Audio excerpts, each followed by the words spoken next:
All right, let's talk about something we all know, probably a little too well, that constant nagging feeling of worrying about the future. It's just exhausting, isn't it?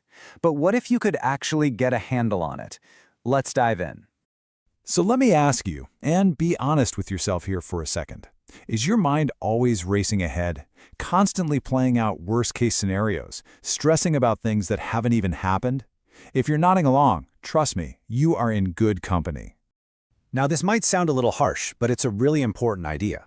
What if most of the time and energy we spend worrying is, well, a complete waste?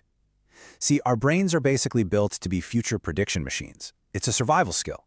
But when that machine gets stuck in overdrive, it doesn't help us survive. It just creates anxiety. And that's the crucial point here. We're not trying to do the impossible, like just empty our minds or never think about what's coming next. That's not realistic. The real goal, the game changer, is to get some control back, to shift from that useless, spinning your wheels kind of worry to actually planning and finding some peace. And to do that, we're going to build what you can think of as a mental toolkit. We'll walk through 6 really practical strategies you can start using today. We've got the core worry rule, scheduling your worry time, the brain dump method, focusing on the present, facing the worst case, and finally, calming your body to calm your mind. So, let's start with the absolute foundation of this whole toolkit.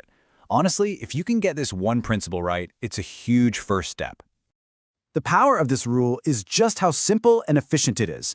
Every single worry that pops into your head can be sorted into one of these 2 boxes. If it's something you can actually do something about, then the answer is simple. Take action. But if it's completely 100% out of your hands, then the only healthy thing to do is practice letting it go. Think about it like a big work meeting. You are absolutely in control of how well you prepare, the research you do, the slides you make. But you have zero control over how your boss reacts or what the final decision will be. So once you've done your part, obsessing over that outcome is just wasted energy. Okay, let's grab our first tool. Now, instead of trying to fight off anxious thoughts all day long, which is just exhausting and, let's be real, never works, we're going to contain them. Here's how it works. You literally schedule a 15-minute window into your day. That's it. This is your official, dedicated worry time. For those 15 minutes, you have my full permission to worry your heart out. Go for it. But, and this is the key, only during that time. So when a worried thought pops up at 10 in the morning, you don't fight it. You don't try to suppress it. You just acknowledge it and tell yourself, okay, got it. I'll think about this later during my scheduled worry time.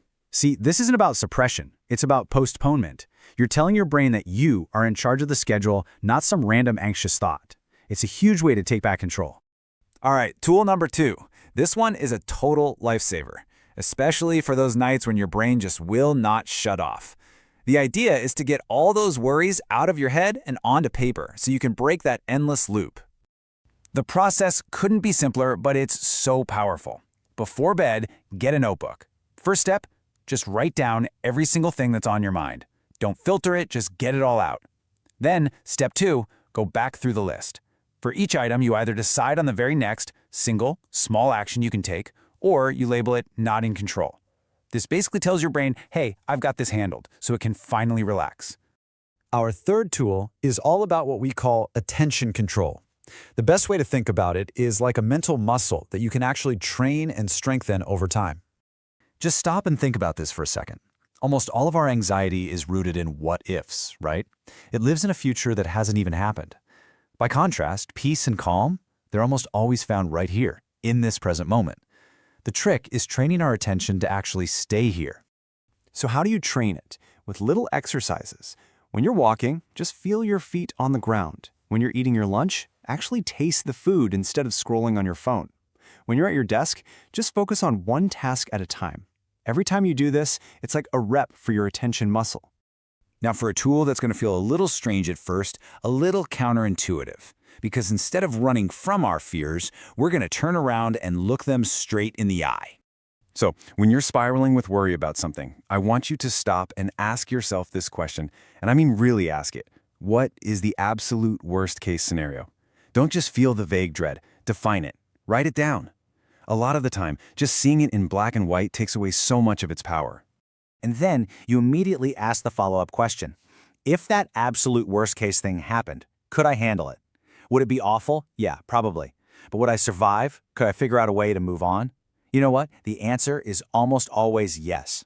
And realizing that you are resilient enough to handle it is an amazing antidote to fear. The final tool in our kit uses that powerful, undeniable connection between our bodies and our minds. Here's the simple truth. You can't really have a panicked mind in a calm body. So, sometimes the quickest way to change your mind is to change what your body is doing. And here are 3 simple, super accessible ways to do it. You can do some deep breathing, making sure your exhale is longer than your inhale, like breathing in for 4 seconds and out for 6. That literally flips your body's calm down switch. Or just get up and take a short walk to change your scenery. Even a few minutes of light exercise can help burn off all that anxious energy. So as we wrap up, it all comes back to this really essential distinction. Thinking about the future, to make plans, to set goals, to prepare yourself, that is incredibly useful. That's using your brain for what it's good at. But worrying, that repetitive, useless loop of what-ifs about things you can't influence, that's not useful. So the real challenge, the daily practice, is to keep bringing your focus back, over and over again, to what you can control, and to actively practice letting go of the rest. So I'll leave you with this final thought. Right now, what is one worry that you know falls squarely in that not in your control box? What's one thing you can consciously decide to let go of